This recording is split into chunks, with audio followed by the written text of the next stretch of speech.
From cancer survivors to goalkeepers who played without sight, football is full of stories that defy limits. How does someone too short become a legend? Or can a player born with a disability defeat the pro players? Here are 7 footballers you won't believe exist. Jorge Campos. He wasn't supposed to be a goalkeeper. At 5 feet 6 inches, Jorge Campos was too short for the position, too small to cover the net the way most keepers do. But instead of being forgotten, he became one of the most unforgettable players in football history. When he started his career with Pumas in 1988, he didn't even line up in goal. He played as a striker. And here's the wild part, he scored 14 goals in his debut season, finishing as the team's top scorer. By the following year, he switched roles completely, becoming the club's first choice goalkeeper, and still led them to a championship in 1991. But Campos wasn't just a local hero. His style and unpredictability made him a global sensation. He represented Mexico in 2 World Cups, 1994 and 1998, and was even ranked the 3rd best goalkeeper in the world. Yet what made him legendary wasn't just his saves, but the fact that he could start a game in goal, then move upfield to score like a striker. And that's when FIFA had to step in. His versatility was so disruptive that they changed the rules, banning goalkeepers from playing outfield in the same match. By the time he retired, Campos had 34 career goals, a number no other keeper has ever reached. Campos proved that height doesn't define greatness, but the next player showed the world that even missing a hand couldn't stop him from writing history. Alex Sanchez. Imagine stepping onto the pitch with only one hand in a sport where balance, control, and strength mean everything. Most would have seen it as a limitation. Alex Sanchez turned it into his trademark. Born in Spain, Alex started playing at 15. He was already a member of a local club before joining Real Zaragoza's youth academy, and in 2009, history was made. On November 8th, he became the first player with a congenital disability to ever play in Spain's top division. He came off the bench against Valencia, and though the game didn't go his way, the moment was bigger than the scoreline. But Alex's story didn't stop in Spain. He crossed continents, moving to Australia, where he played for the Sydney Olympic team. There, he became a star, scoring 34 goals in just 44 games, earning the title of one of the best foreign players in the league's history. And still, he wasn't done. He took another risk in India. Joining Gokulam Kerala, Alex Sanchez became unstoppable, finishing the 2023-24 season as the league's top scorer with 19 goals.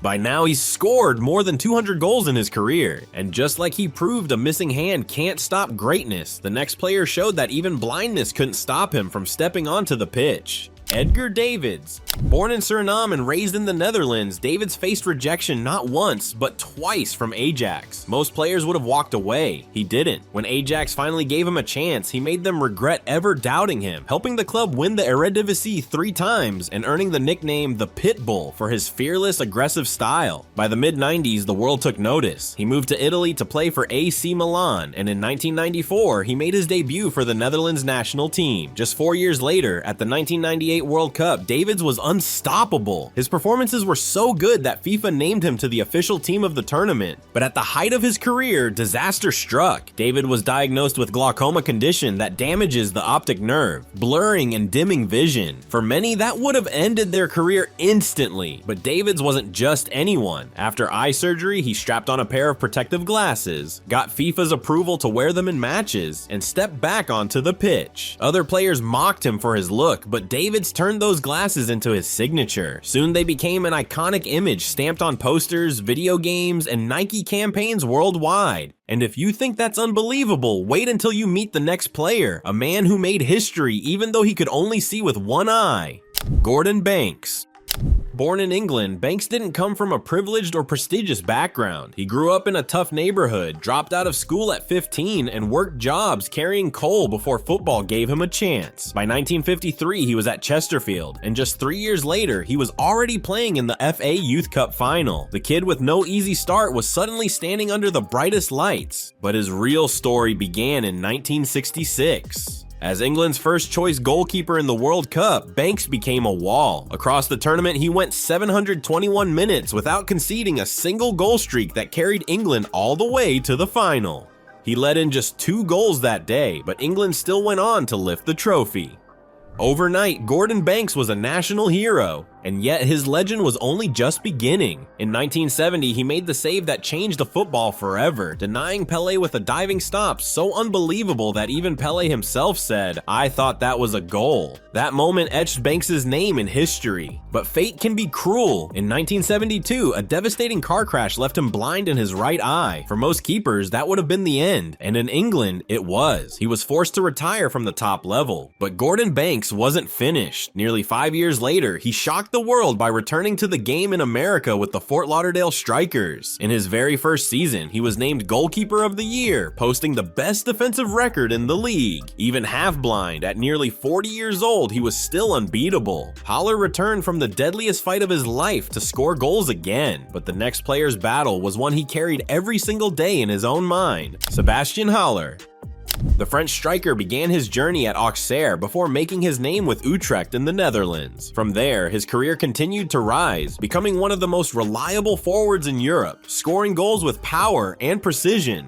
But just as he reached the peak of his career, life struck harder than any opponent. In July 2022, only weeks after signing with Borussia Dortmund, Haller started feeling unwell, and tests soon revealed the truth had testicular cancer. In an instant, the fight shifted from the field to a matter of survival. Chemotherapy, 2 surgeries, endless pain, Haller endured it all. Even his hair fell out, and through it all, Haller promised he would return. And then, in January 2023, he kept that promise. Just months after beating cancer, he stepped back onto the field for Dortmund. 3 days later, in his very first start, he scored within 8 minutes. By the end of the season, he had 9 goals, proof that nothing, not even cancer, could silence his game. Today, with over 50 goals and nearly 100 appearances, Sebastian Haller is more than just a striker. He is living proof that resilience can be stronger than any disease. And if Haller showed the world how to fight through cancer, the next player showed us how to battle with the mind, playing football while living with OCD and Tourette's. And Tim Howard. From setbacks to saves, Tim Howard proved that even the most brutal battles can be won when you refuse to give up. Howard is remembered as one of America's greatest goalkeepers, but his path to the top was anything but simple. At just 11 years old, he was diagnosed with Tourette syndrome and obsessive-compulsive disorder, 2 conditions that seemed impossible for a goalkeeper to handle. For most people, football is about skill, but for Howard, it was also about survival. His brain constantly pushed him to perform random compulsions, such as picking up rocks, touching the ground, and removing his gloves. If he resisted, his chest would tighten, sweat would pour, and uncontrollable tics, such as facial jerks or shoulder shrugs, would take over. To many, it looked like the end of a dream. But then came the turning point. The moment the ball came near, all of it disappeared. The compulsions, the tics, the distractions were gone. For Howard, the ball became his medicine, and in goal, he found freedom. That fire pushed him from the North Jersey Imperials in 1997 all the way to Manchester United in 2003. His time there wasn't perfect. An error against Porto in the Champions League shook his confidence. Howard refused to quit. In 2006, he moved to Everton, where he rebuilt himself into one of the Premier League's most reliable goalkeepers. On the world stage, Howard became a legend. At the 2010 FIFA World Cup, he stunned England and earned Man of the Match. 4 years later in Brazil, he made history against Belgium, recording 16 saves in a single game, the most ever recorded in a World Cup match. That performance didn't just save goals, it saved his legacy. Today, Tim Howard is remembered not only for his gloves, he uses his story to raise awareness about Tourette's and OCD, inspiring millions by showing that no challenge is too big to overcome. Howard showed us that mental battles can be won with courage and focus. But the next goalkeeper faced a blow so severe, doctors said he was lucky to survive, yet he came back stronger than ever. Petr Cech.